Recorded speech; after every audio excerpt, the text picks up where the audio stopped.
বৃষ্টি হলে কিন্তু সবারই মনটা খুবই ভালো হয়ে যায়, আর আমার তো বৃষ্টির মধ্যে বের হতে পারলে মন আরও বেশি ভালো লাগে। সো আজকে বৃষ্টির মধ্যে যেহেতু বের হতে পারিনি, বৃষ্টির পরপরই বের হয়ে গিয়েছে, আর এখন যাচ্ছে আমার খুবই ফেভারিট একটা রেস্টুরেন্টের মধ্যে, সেটা হচ্ছে উত্তরা দিয়াবাড়িতে। আর এখন আমরা যাচ্ছি, যাওয়ার পথে দেখলাম আকাশটা এত সুন্দর লাল হয়ে আছে, তো দেখতে খুবই ভালো লাগছিল। সো একটু ভিডিও করে নিলাম।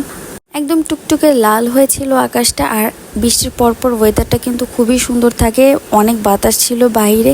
সো ভাবলাম যে এখন একটু ঝুরা মাংস দিয়ে যদি কিছু খাওয়া যায় তাহলে কেমন হতো ব্যাপারটা। সো উত্তরা দিয়াবাড়িতেই একটা রেস্টুরেন্ট আছে, ওদের খাবারগুলো খুবই ভালো। আর রেস্টুরেন্টের নাম হচ্ছে ঝুরা মাংস, আর রেস্টুরেন্টটা হচ্ছে ওয়ার্ল্ড ইউনিভার্সিটির একদমই অপোজিটে আমরা চলে আসছি। আর এই যে দেখতে পাচ্ছেন রেস্টুরেন্টে কিন্তু অনেক খালি ছিল মোটামুটি, কারণ যেহেতু বৃষ্টির পরপর সো এত একটা মানুষ ছিল না, আর বাইরে যেহেতু খালি ছিল আমরা বাইরেই বসে গেলে। সো আমরা এখন বসে খাবার অর্ডার দিয়ে দিয়েছি, আর এখানে চলে আসলো আমাদের স্পেশাল ঝুরা মাংসের রোল, শিক কাবাব অ্যান্ড পরোটা। ওদের খাবারের কথা আসলে কি বলবো, ওদের খাবার খুবই মজা। আপনারা যারা যারা এখন ট্রাই করেননি, ট্রাই করলে বুঝতে পারবেন যে ওদের খাবার খুবই মজা। সো আমরা এখন খাওয়া দাওয়া করছি, আর সাথে যে একটা সস দেয়, একটা সরিষার সসটা তো অনেকই টেস্টি। সো আপনারা সবাই কিন্তু ট্রাই করবেন খাবারটা। আর এই সামনের রাস্তাটা কিন্তু একদমই সুনসান রাস্তা ছিল, সব বসে থাকতে খুবই ভালো লাগছিল, যেহেতু খুবই নিরিবিলি আর বৃষ্টির পরের ওয়েদার। সো আমি এখন খাচ্ছিলাম আর খাবারটা এনজয় করছিলাম, খুবই ভালো লাগছে। আর সব থেকে ইম্পর্টেন্ট